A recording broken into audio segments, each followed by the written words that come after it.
Assalamualaikum, terima kasih banyak pada penyumbang. Subhanallah, rezeki anak-anak hari ini mereka dapat makan 2 ekor kambing yang mana infakkan untuk sahur, untuk berbuka puasa, untuk moreh. Hari ini kita jamu lebih kurang untuk 120 orang makan di Pondok Rehab Abada dari kalangan pelajar-pelajar tahfiz, pelajar-pelajar pondok dan juga fakir miskin sekitar kawasan kampung Parit Panjang ini. Alhamdulillah tuan-tuan dan puan-puan, tengok anak-anak kita ni bukan sekadar mereka ni mai sini belajar beragama, belajar Al-Quran, tapi mereka ni belajar juga tentang kemahiran hidup. Ni kecil-kecil ni pandai ni proses ekor kambing ni, tuan-tuan tengok ni. Gotong royong belajar cara-cara nak proses kambing ni tuan-tuan. Bukan senang ni, kita yang tua-tua yang besar ni pun kadang-kadang tak boleh buat. Kan belajar ni tentang kehidupan hidup ini berdikari.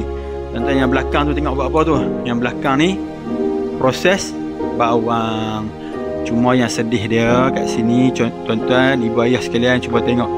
Inilah dewan makan depa yang belum siap lagi, dalam keadaan yang menyedihkan. Sekarang ni Ustaz difahamkan mereka makan di dewan makan terbuka. Dewan makan terbuka. Macam mana sekarang ni dewan makan terbuka tu kalau hujan tempih ha? Ya. Allahu Akbar. Kalau hujan lebat basah habis. Subhanallah. Tuan-tuan dan puan-puan, anak-anak yang mai sini belajar agama, tapi bila hujan, bila panas terik, bila hujan basah kuyuk, kesian kat depa.